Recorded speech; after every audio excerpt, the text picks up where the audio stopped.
দোল পূর্ণিমা ও চন্দ্রগ্রহণের মহাযোগে এই ফুল বা এই 3টি পাতা যদি বন্ধুরা আপনারা পান তো অবশ্যই কিন্তু বন্ধুরা আপনারা বাড়িতে এনে রাখুন। এতে রাতারাতি আপনাদের ভাগ্য চমকে উঠবে। দুঃখ, দারিদ্রতা, অর্থ সমস্যা আপনাদের জীবন থেকে চলে যাবে। জীবন পরম সৌভাগ্যে ভরে উঠবে। নমস্কার বন্ধুরা, ভক্তিমূলক কথা চ্যানেলে জানাই আপনাদের সকলকে স্বাগত। বন্ধুরা, আশা করছি ঈশ্বরের আশীর্বাদে আপনারা প্রত্যেকেই ভালো আছেন এবং সুস্থই আছেন।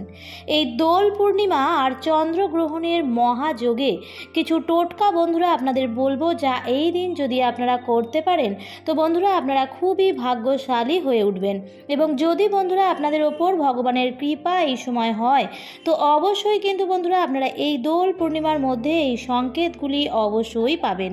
তাই বন্ধুরা 2025 সালের এই ফাল্গুন পূর্ণিমা বা দোল পূর্ণিমা তিথি শুরু হচ্ছে আগামী 13ই মার্চ 28শে ফাল্গুন বৃহস্পতিবার সকাল 10:24 থেকে এবং থাকবে পরের দিন 14ই মার্চ শুক্রবার দিন 11:35 পর্যন্ত। সুতরাং উদয়া তিথি অনুসারে আগামী 13ই মার্চ বৃহস্পতিবার দিন দোল পূর্ণিমার নিশি পালন এবং 14ই মার্চ শুক্রবার দিন দোল পূর্ণিমার ব্রত উপবাস পূজা অর্চনা সম্পন্ন হবে। এছাড়াও বাড়িতে সত্যনারায়ণের পুজোর শুভ মুহূর্ত হচ্ছে আগামী 13ই মার্চ বৃহস্পতিবার দিন সন্ধেবেলায় এবং 14ই মার্চ শুক্রবার দিন সকালবেলায়। এছাড়া এই দিনেই আবার শুরু হচ্ছে বছরের প্রথম চন্দ্রগ্রহণ, যা শুরু হচ্ছে আগামী 14ই মার্চ শুক্রবার সকাল 10:39 থেকে এবং থাকবে দুপুর 2:18 পর্যন্ত। তাই বন্ধুরা এই দিনে আপনারা কি করবেন বা কি করবেন না, পুজো কি করতে পারবেন বা বাড়ি থেকে আপনারা তুলসী পত্র তুলতে পারবেন এবং এই দিন কোন শিকড় তুলে নিয়ে এলে মানুষের আর্থিক উন্নতি হয়ই হয়, এই সকল তথ্য নিয়েই আজকের এই ভিডিওতে আলোচনা করব। তাই বন্ধুরা ভিডিওটি স্কিপ না করে সম্পূর্ণ দেখুন এবং সম্পূর্ণ দেখার পর যদি ভালো লাগে তাহলে অবশ্যই ভিডিওটিতে একটি লাইক করবেন এবং কমেন্টসে লিখবেন জয় শ্রীকৃষ্ণের জয়। তার আগে বন্ধুরা চলুন জেনে নিই এই দিন থেকে কোন কোন রাশির ভাগ্য চমকাবে। আর তা হচ্ছে বন্ধুরা মকর রাশি, কর্কট রাশি, কন্যা রাশি, মিথুন রাশি এবং সিংহ রাশি। বন্ধুরা জ্যোতিষশাস্ত্র অনুসারে এই দিন থেকে 5 রাশির ভাগ্য চমকাবে।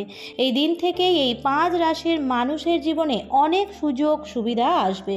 তাই বন্ধুরা যদি এই দিন আপনাদের বাড়িতে কুকুর, বিড়াল, গরু বা কাক আসে তো অবশ্যই বন্ধুরা আপনারা কিন্তু সেই দিন রুটি, গুড় বা যে কোনো ধরনের খাবার তাদের খাইয়ে দিন। কিন্তু খাবারটি খাওয়ানোর আগে বন্ধুরা সেই খাবারটি আপনারা নিজেদের মাথার চারিদিকে 7 বার অ্যান্টি ক্লকওয়াইজ ঘুরিয়ে তবেই তাদের খাওয়ান। দ্বিতীয় কাজটি হলো বন্ধুরা এই দিন আপনারা 3টি অপরাজিতা ফুল নিয়ে মহাদেবের চরণে রেখে দিন এবং পরে সেই ফুলগুলো বন্ধুরা আপনাদের সিন্ধুক, পড়ার বই অথবা মানি ব্যাগে রেখে দিন। যে ফুলটি বন্ধুরা আপনারা সিন্ধুকে রাখবেন সেটি হলুদ কাপড়ে মুড়ে তারপর রাখবেন।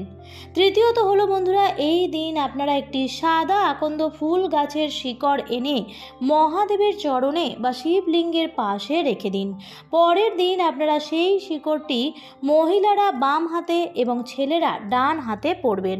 যদি কেউ তাবিজের মধ্যে ভরে পড়তে চান তাও তারা পড়তে পারেন। নাম্বার 4 বন্ধুরা এই দিন আপনারা গ্রহণের পর বাড়ির সদর দরজা এবং তুলসী তলায় একটি প্রদীপ ধরাবেন। যদি বন্ধুরা গ্রহণের যদি কোনো রকম নেগেটিভ ঊর্জা যদি আপনাদের বাড়িতে থাকে তো এতে তার নাশ হয়ে যাবে। কিন্তু বন্ধুরা এই প্রদীপটি আপনারা বাড়ির উত্তর এবং পূর্ব দিকে মুখ করে রাখবেন। বন্ধুরা গ্রহণ শেষ হয়ে যাওয়ার পর আপনারা বাড়িতে একটি কর্পূর অবশ্যই ধরান, কারণ বন্ধুরা গ্রহণের সময় অনেক রকম নেগেটিভ এনার্জি আমাদের বাড়িতে আগমন হয়, যা আমাদের বাড়িতে রোগ, দুঃখ, দারিদ্রতা নিয়ে আসে। তাই জন্য বন্ধুরা এই গ্রহণের পর বাড়িতে যদি কর্পূর ধরান তো এর গন্ধে বাড়িতে থাকা নেগেটিভ এনার্জিরা একদমই সহ্য করতে পারে না, যার ফলে কোনো রকম নেগেটিভ এনার্জির প্রভাব আপনার বাড়িতে আর থাকবে না। বন্ধুরা, গ্রহণ চলাকালীন গর্ভবতী মহিলারা আপনারা বাড়ির বাইরে বেরোবেন না এবং গ্রহণ চলাকালীন আপনারা কোনো কিছু খাবেনও না। যদি একদম দরকার না পড়ে তাহলে জল পানও করবেন না। আর যদি খুবই খাওয়ার কিছু দরকার পড়ে তাহলে সেই খাবারে বা জলের মধ্যে গ্রহণ শুরু হওয়ার আগেই কিছু তুলসী পাতা দিয়ে রাখবেন। গ্রহণ চলাকালীন আপনারা সুই বা সুতোর কাজ করবেন না এবং কোনো রকম ধারালো জিনিস দিয়ে কোনো কাজ করবেন না, কারণ বন্ধুরা এই সময় রক্তক্ষরণ হলে তা বাচ্চার জন্য ক্ষতিকর হতে পারে। তাই বন্ধুরা, আপনি এবং আপনার সন্তানের খুশির জন্য এই সময় আপনার মহামৃত্যুঞ্জয় মন্ত্র বা হরে কৃষ্ণ মহামন্ত্র পাঠ করুন। বন্ধুরা, গ্রহণের আগেই এই দিন আপনারা তামা বা পেতলের একটি পাত্রে সামান্য গঙ্গার জল নিয়ে তাতে 3টি তুলসী পাতা দিয়ে রাখুন এবং অবশ্যই আপনারা মা তুলসীকে বলবেন যেন তিনি এই গ্রহণ থেকে আপনাদের রক্ষা করে। এবং এরপর বন্ধুরা, আপনারা গ্রহণ ছাড়ার পর বা পরের দিন সকালে স্নান করে সেই জল আপনার বাড়ির সব জায়গায় ছিটিয়ে দিন। পারলে বিশেষ করে আপনাদের বাড়ির সদর দরজাতেও ছিটিয়ে দিন। এতে বন্ধুরা আপনাদের বাড়ি থেকে তো বাধা বিপত্তি কাটবেই এবং আপনাদের আর্থিক উন্নতি হবেই হবে। বন্ধুরা, দোল পূর্ণিমার দিন আপনারা সম্ভব হলে মা লক্ষ্মীর প্রিয় একটি গাছ হলেও অবশ্যই লাগান, যেমন তুলসী গাছ, নারকেল গাছ, সুপারি গাছ বা মানি প্ল্যান্ট। এতে সারা বছর আপনাদের বাড়ির বাস্তুতে সৌভাগ্য বহন করবে। বন্ধুরা, দোল পূর্ণিমা অবধি ভুলেও কিন্তু এই 5টি জিনিস কাউকে দেবেন না, নইলে নিজেদের সৌভাগ্য কিন্তু আপনারা নিজেরাই বিসর্জন দিয়ে দেবেন। কারণ বন্ধুরা, এই উৎসব কিন্তু শুধু রঙের নয়, নিজেদের দুর্ভাগ্য এবং কালিমাকে দূর করে সৌভাগ্যের রঙে ভগবান সবাইকে ভরিয়ে দেয়। আবার বন্ধুরা, সামান্য কিছু ভুলেও কিন্তু সেই সৌভাগ্যের নাশও হয়ে যেতে পারে।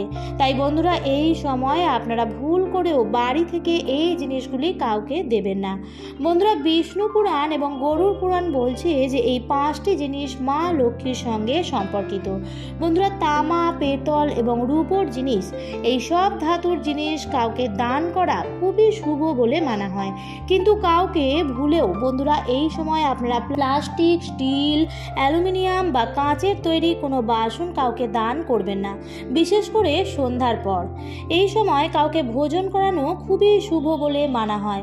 কিন্তু অনেকে কি করে, অনেক সময় আগের দিনের বাসি বেঁচে যাওয়া কোনো খাবার গরিব দুঃখী যখন বাড়িতে আসেন তখন তাকে দিয়ে দেন। এটি কিন্তু বন্ধুরা আপনারা ভুলেও করবেন না।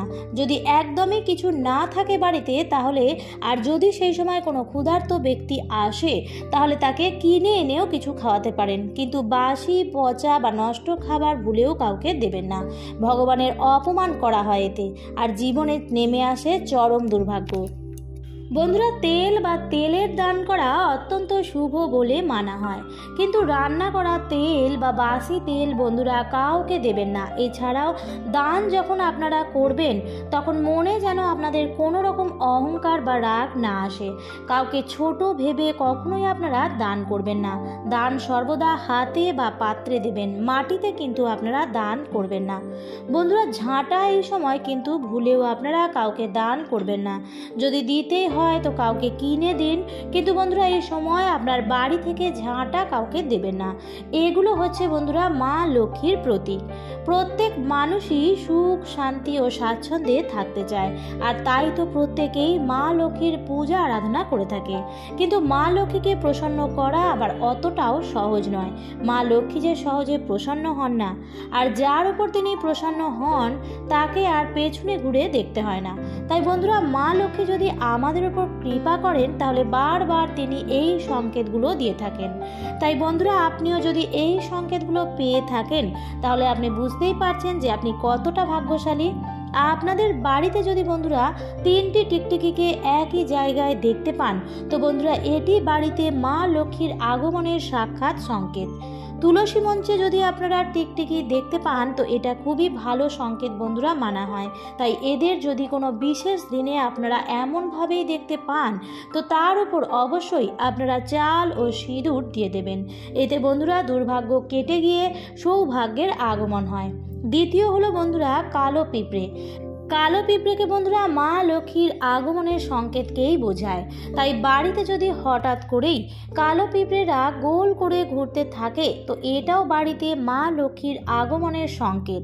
তাই কালো পিঁপড়ে দেখতে পেলেই তাদের আটা বা চিনি খেতে দিতে কিন্তু একদমই ভুলবেন না। এতে বন্ধুরা কিছু দিনের মধ্যেই আপনাদের খারাপ ভাগ্যের নাশ হয়ে যাবে। এছাড়াও বন্ধুরা শাস্ত্রে কিছু পাখির বাড়িতে আনাগোনাকে শুভ বলে মনে করা হয়। যেমন বন্ধুরা পায়রা, পেঁচা, চড়াই পাখি, এই পাখিগুলো যদি আপনাদের বাড়িতে বাসা বাঁধে তো ভুলেও কিন্তু তাদের এই সময় তাড়াবেন না, এবং অবশ্যই যদি বন্ধুরা আপনারা পারেন তো তাদের কিছু না কিছু খেতে দিন। এতে মা লক্ষ্মী এবং শ্রীকৃষ্ণের কৃপা সর্বদাই আপনাদের উপর বজায় থাকবে। বন্ধুরা আজকের ভিডিওটি আমার এই পর্যন্তই। ভিডিওটি দেখে ভালো লাগলে অবশ্যই লাইক, কমেন্ট এবং শেয়ার করতে ভুলবেন না। এবং এই ধরনের আরও ভিডিও পাওয়ার জন্য বা চ্যানেলটিতে যদি নতুন হয়ে থাকেন তাহলে অবশ্যই চ্যানেলটিকে সাবস্ক্রাইব করে পাশে থাকা বেল আইকনটির অল লেখাটিতে ক্লিক করে দিন। আবার দেখা হবে পরবর্তী নতুন ভিডিওতে। ভালো থাকবেন, সুস্থ থাকবেন, ধন্যবাদ।